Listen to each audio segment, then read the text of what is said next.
Hey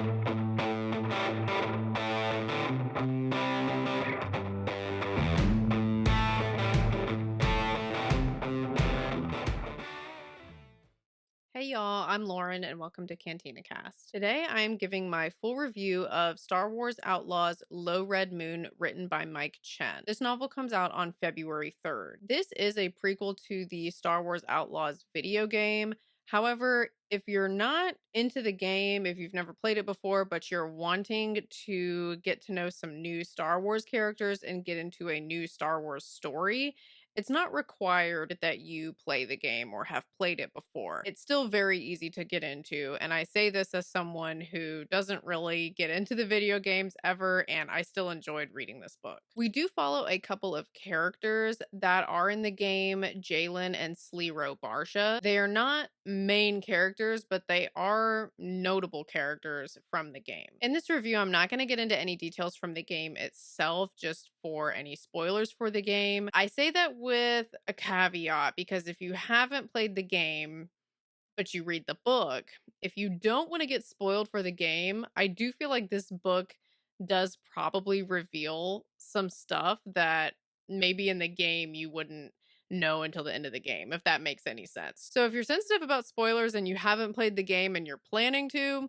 you may just want to proceed with caution because I may accidentally spoil something that I don't know what it is. But I will say that I will not be intentionally giving any spoilers for the video game. Another more prominent character from the game that we do spend a lot of time with in this book is ND5, the droid who goes around with K-Vess. So in this book, we are seeing ND5 pre-K-Vess. So this is ND5's old life that we are getting a look at here. We do get a lot of exploration of why Jalen and Sleero are the way that they are, and then we also get some exploration into ND5's background and his past issues that he dealt with before getting with K-Vess, who we see in the video game. I did enjoy reading this book, and I do enjoy Mike Chen's writing. I really liked Brotherhood, which was his other Star Wars novel that he wrote, and then I also liked his A Certain Point of View stories as well. Going into this one, I figured that Mike Chen would be a good author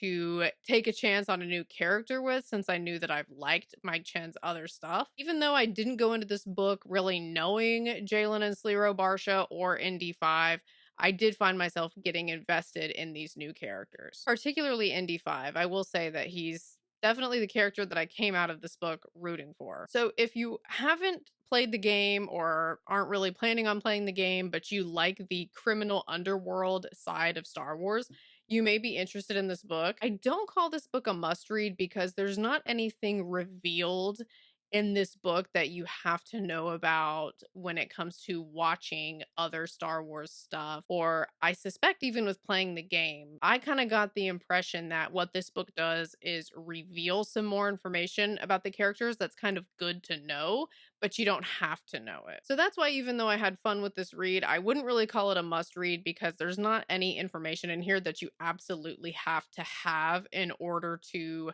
know what's going on or in order to get into any other series or shows or movies or anything like that. This book did kind of remind me of Crimson Climb by E.K. Johnston, which follows Kira. If you liked that book, if you liked the tone of that book, if you liked seeing how the criminal underworld works and what characters have to do to make it in the criminal underworld, then I would say that would be a selling point of this book. I am going to start talking plot details and spoilers now, so if you don't want any of those and potential video game spoilers, as I mentioned, now would be your time to turn back. So the book opens with Jalen and Sleero as children. We don't spend a whole lot of time with them as children, but we do get an understanding of a particular dynamic that the two of them have, which is pretty bad. Jalen is the quote unquote legitimate child, and Sleero is the quote unquote illegitimate child. Sounds terrible to say. I hate to even put it like that, but that is the way that their parents see it. So Jalen is the son of the mother of this couple, and Sleero is the son of only the father with another woman that the father is not married to, but Sleero is still living with them as part of their family unit. However, he is not treated like family at all. He's definitely treated as someone who is not taken seriously. He's not even really treated like a child. He's very neglected, doesn't get the same privileges and care that Jalen gets.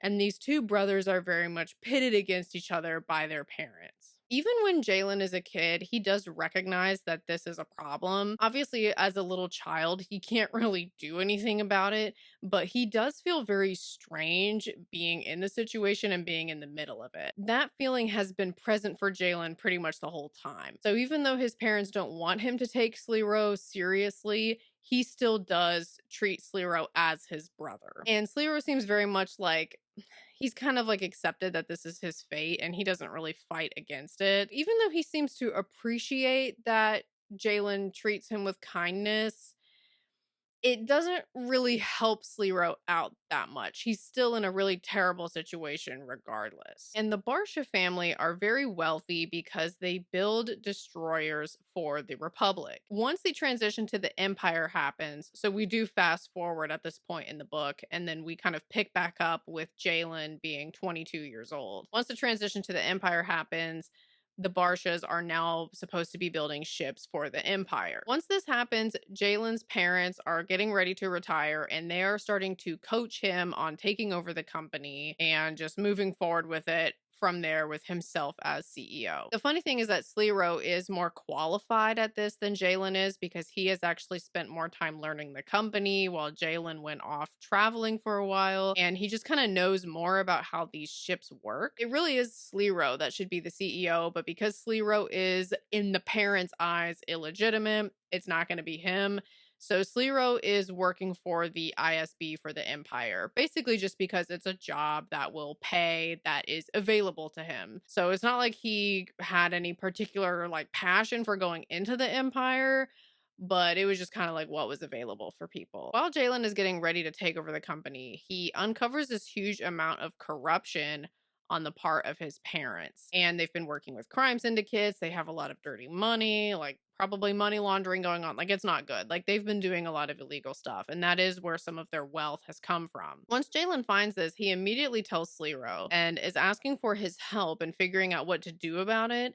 And also asks Slero to join him and help him like run the company. If Slero joins Jalen, he will not have to work for the ISB anymore and he's going to have an actual position at the company. It's still not going to be approved by the parents. So even though Jalen is saying all this, in practice, it's kind of like, how is this really going to work? However, before Jalen even gets a chance to do anything with that information, even though he is planning on doing the right thing, the whole family gets arrested and they have to go like stay at a family member's fancy house while they are waiting for trial. However, once everybody gets arrested, Slero is not there and Slero is not arrested and he's actually not even mentioned that they're even like looking for him or anything like that. So once this happened, my immediate thought is, oh, Slero just took all the information that Jalen gave him and instead of helping Jalen, just gave it to the Empire because he works for the ISB. So it makes sense that he would have just been able to just quickly turn around, give him the information, and then they get arrested really, really fast. That was just my immediate thought, is that had to have been what happened. So pretty much ever since they all got arrested, I spent like the rest of the book just waiting for it to be revealed that it was Slero that did it. However, before that happens, ND5 is sent by some mysterious person to kill all of the Barshas. And this happens right after they actually get pardoned by the Empire. It was really weird because even though they were kind of waiting to see if the Empire was going to kill them, turned out the Empire pardoned them, but then somebody else killed them. So again, I'm thinking Slero. It has to be Slero. However, Jalen gets away. And the way that he gets away is he kind of gets lucky in that he is able to get away from ND5 and reprogram him before ND5 actually kills him as he was directed to do. Now, ND5 is working with Jalen, even though Jalen was just running away from him just shortly before this. Jalen knows that if he continues to go by Jalen Barsha, whoever it is that sent ND5 to kill him is just gonna send somebody else to come kill him. So he decides to allow himself to be declared dead and start going by Jalen Vrax. After that, he's just surviving and doing jobs. A lot of the jobs are part of the criminal underworld. At one point, Finnick Shand makes an appearance, which is awesome because I love her. So that was nice to see her on the page. However, through all of this, Jalen still never really trusts ND5. This results in a really sad relationship between the two of them where ND5 knows that he's not trusted. He has a restraining bolt on him almost at all times. Jalen lies to him about why he doesn't trust him. He tells ND5 that he still has certain things wrong with his chip or wiring or programming or whatever, and that's why he can't trust him. And ND5 kind of deep down knows that what Jalen is saying doesn't make sense, but it's not like ND5 can do anything. He has a restraining bolt and he genuinely doesn't want to kill Jalen anymore. So he's in a really bad spot. At one point, when ND5 is having maintenance done, it is uncovered that there is a chip that was installed in him by whoever it is that sent him to kill the Barshas, and the chip says low red moon on it. And so that is like the first lead that Jalen really gets about who sent this droid. That leads Jalen on a multi-year investigation of trying to figure out who sent ND5. Through all of this, he has not suspected for even a second that it was Slero, which to me was difficult to accept because that was my immediate thought is that it had to be Slero because as soon as Jalen gave Slero the information, I mean, they all got arrested. However, the way that I interpreted this is that this is a testament to how naive and trusting Jalen is. It's obvious to the reader that it was Slero, but Jalen never even considers it for a moment. And I feel like that's just an example of how Jalen's expectation was, since I treated you like my brother, we should be good, and kind of discounting the fact that Slero had a whole lot more problems that Jalen being his brother couldn't have really solved. And so I think because of that, it was just inconceivable for Jalen to imagine that Slero would betray him. So while he's on this investigation, there's times that he's like about to give up on it. There's times that he makes a little bit of progress. It's very much back and forth. And during this time frame, he does get closer to the crime syndicates. At one point, he does accidentally get entangled with the ISB, as sometimes happens in the criminal underworld. And he also goes back and forth on how much freedom should he give ND5. Sometimes he seems about ready to just give ND5 full freedom, and then other times he totally backs that up. He's also having a lot of conflict between his identity as Jalen Barsha and his identity as Jalen Vrax. And he really, for a long time, can't decide who is it that he really feels like he is in his heart, because he knows he needs to let go of Jalen Barsha, but I mean, that was his family. Like, it's all very confusing for him. Eventually, this investigation does lead them to a person named Madel Nurith. They think was probably the person that sent ND5 to kill the Barshas. When they are trying to track this person down, they end up pissing off Crimson Dawn. And so Crimson Dawn captures them. Jalen and ND5 are separated. So Jalen gets rescued by another person who was tracking down Crimson Dawn that felt bad for him. ND5 ends up with Crimson Dawn for a while, and he ends up having to break himself out. When ND5 is escaping, he does steal a data pad